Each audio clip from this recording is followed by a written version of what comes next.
morning, ladies and gentlemen. It is yours truly, Stephen A. Smith, the host of First Take this morning. You see my man Brian Windhorst, no tie, evidently not running for office today. We'll talk about that later. Big Perk with the yellow shirt on. Still looking very, very good, by the way, and I don't know if y'all noticed, he's a very big-time overachiever. Hi, Mrs. Perkins, how you doing? And, of course, my man Shay himself, Shannon Sharpe's in the house. Yours truly, Stephen A. Smith. How y'all doing? How was your weekend? Everybody all right? Amazing. Not as good as Paul George. That would be true. That would be true. Now, listen. We're about to get into some Paul George stuff, but before that, as the host of this show, I must inform you, this is not Molly World. This is not Christine World. This is Stephen A's world, okay? There are rules and regulations to follow. We will let you know right now. Wait to speak until spoken to, and I give you permission to talk, okay? No cussing. Perk, you heard me? No cussing, all right? We got to make sure that's the case. Address me as Stephen A. or Mr. Stephen A. You understand? Okay, don't badmouth the producers. We're not allowing any of that today. None of that today. And last but not least, when you give a reaction, Perk, fix your face. Shannon, don't be sitting up there raising your voice. You know, Wendy, don't be out talking, everybody. Be respectful, or else. Okay, I'm just letting y'all know that right now. Now let's get the show started. All right? We got free agency to get into in regards to the one and only Paul George, all right?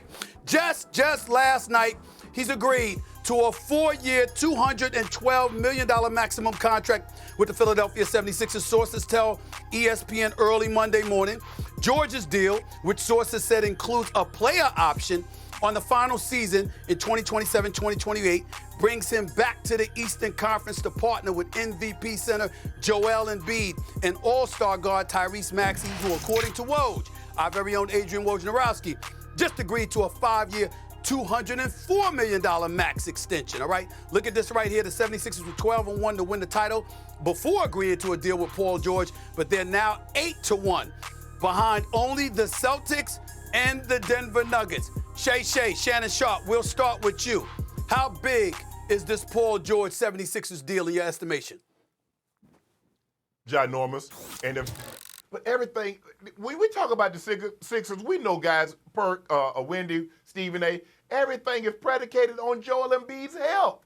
If he can ever stay healthy, he can stay healthy for the regular season, but somehow he gets nicked going into the playoffs, and that shuts him down a little bit. But if he can stay healthy with Paul George and Tyrese Maxey, this is the biggest threat to knock Boston off that throne in the Eastern Conference because they have no answer for Joel Embiid. Paul George can play one-on-one. Tyrese Maxey is a superstar budgeting and becoming a superstar. And so when you pair those three, you have a big three. Paul George is a proven commodity. Yeah, he's going to have his hiccups here and there. But he still can go get you 25 to 30 on a nightly basis. We know what Joel Embiid is. Joel Embiid was about to lead the league in scoring again until he missed too many games. And Tyrese Maxey has proven this is why he's getting that max contract. I love this trade, and I don't know what the Clippers were thinking. Oh, just because this is the deal you did with Kawhi, that don't mean Paul George was going to accept that. Paul George says, I've been here. I'm worth this, and if you won't give it to me, someone else will. And that's what happens. Nobody's going to treat you as good. You know what, Perk? Perk, you married. Stephen A., you and I, we dated in college and everything, but it was something about that new one that treated us better than that old one that made it real easy for us to leave. And that's what happened with Paul George. There was something about Philly, what they told you know what, we're going to take care of you. We're going to make sure you have everything. You want to fly your companion on the plane? You want to have this? You want to have that? PG started like, hold on, for real?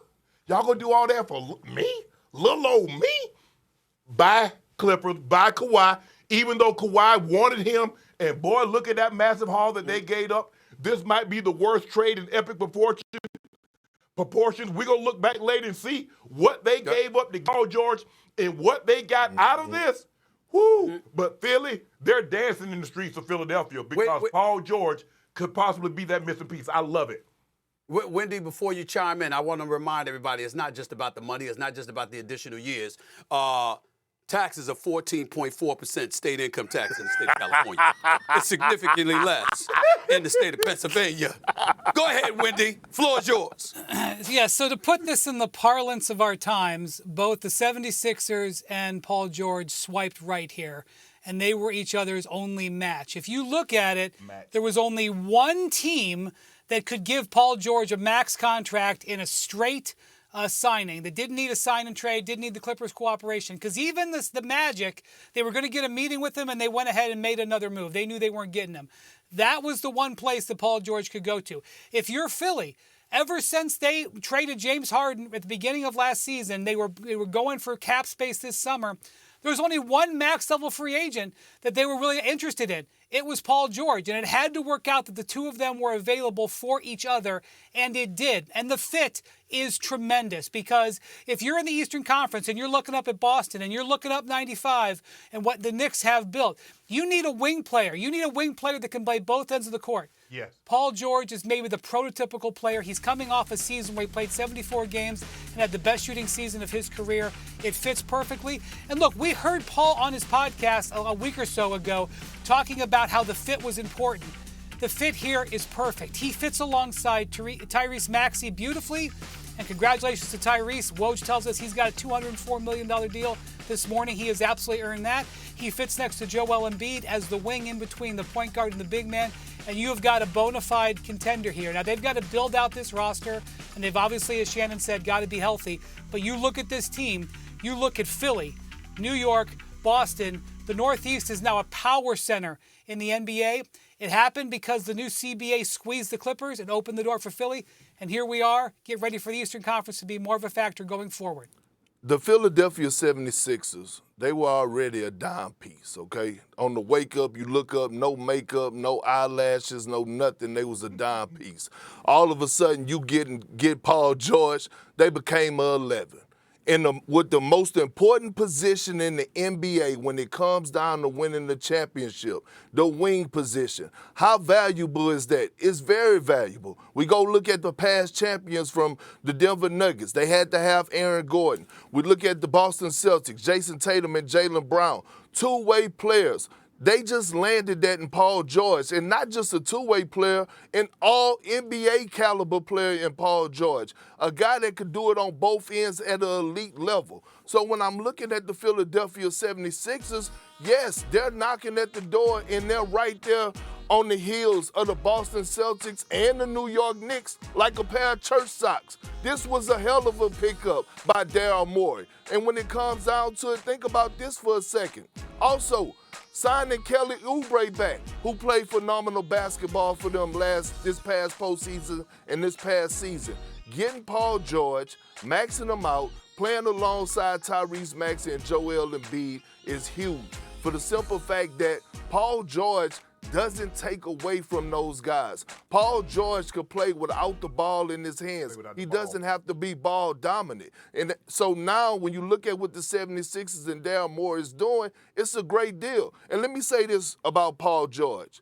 I appreciate him because he made himself uncomfortable. We know that he loves to live in L.A., where he was born and raised, to be around his family. But at the end of the day, this is about business. This is about trying to go win a championship. This is about putting yourself in the best position possible. And sometimes you got to get uncomfortable. He did just that. Now, getting $212 million help, but at the end of the day, I love this move by the Philadelphia 76ers, and it definitely put them right in the conversation with the Celtics and the New York Knicks. Lesson for all of us, guys. You got to be willing to make Stephen A. Go ahead, Shannon. Stephen A., before you go, let me say this. Perk, you said something about he made himself uncomfortable. Comfortable is a great place to be, but nothing grows there. You look at anybody that achieved greatness, or anybody that ever been great, they had to make themselves uncomfortable. And so that's what Paul George was willing to be, because you said it. He loved playing back on the West Coast. He's from the West Coast. His family could just drive 30 minutes to an hour and see him play on a nightly basis. But he said, this is what's best for me My family and the opportunity to achieve a championship was to go to Philly. Take off, Stephen A. Well, first of all, Shannon Sharpe, that was a spectacular point on your part, and it had better be for you to interrupt the host time and to take away my time to make a point. So you had better make a great point. Okay, now let's get down to it. All right, let me tell you something right now. I'm a Knicks fan, and I'm mad enough to own up to the fact that this move definitely elevates the Philadelphia 76ers. There's no escaping that. Paul George is a big-time pickup. I appreciate your point, Big Perk, about him willing to make himself uncomfortable because we know he's out on the West Coast. He was willing to go back east, getting his bag, making sure that he was insistent upon that 4-year max. Let's not also forget the fact that if the Clippers, one could easily argue, had not invested future assets into a Kawhi Leonard, for example, perpetually injury-prone, perhaps you would have been in a position to give Paul George what he wanted. And Paul George might have been a bit salty about that. So let's not forget that and let's not escape that. Having said all of that, although I think this elevates the Philadelphia 76ers, yes, above the Knicks because Joel Embiid is that dude. Tyrese Maxey is that dude. You add Paul George, you keep Kelly Oubre. There is no question that the Sixers are a team to be reckoned with and they deserve a lot of credit. We also got to really encapsulate what they're getting in Paul George. 47% shooting from the field. 41.3% shooting from three-point range, 90.7% shooting from the three-point line. All career highs just this past season. So this is a brother that recognized he was approaching free agency, stepped up, answered the call, his availability, and the fact that he played like an all-star. All three, him, Maxey, and Embiid, were all all-stars last season. So we got to look at it from that standpoint, right? We also have to take a moment to say, okay, Daryl Morey, what else you going to do to build this roster? Because you don't want to just leave it to those three. And Daryl Morey is as good of an executive as he has been. What he hasn't done is gotten his team to the finals and obviously have not delivered the championship. And so when you look at it from that standpoint, he's got some things to accomplish as well. We'll see what will transpire from there. And look at this roster right here. Embiid, Maxey, Oubre, George, Eric Gordon, Andre Drummond. I think Andre Drummond is also a big pickup because he's a guy that'll come in there and rebound for you. That's an important point. Rebound. Some size, rebound, so we get all of that.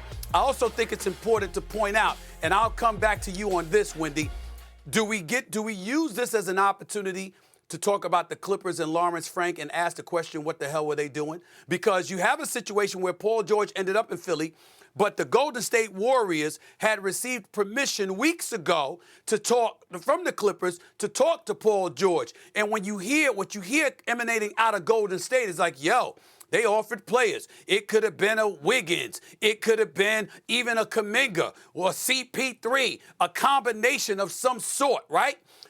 Depending on what iteration of a trade you're looking at. But the Clippers were insistent, from what I've been hearing, they were insistent on picks as well. So you let Paul George walk out for nothing. You got it. Shannon brought this up. Nothing. You traded for Paul George. You traded away Shai Gilgeous-Alexander, my league MVP this past season. Danilo Gallinari. 5 first-round picks with the ability to swap 2 additional first-round picks.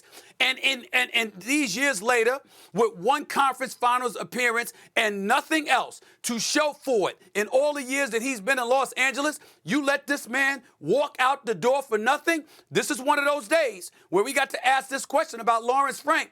What the hell were you doing?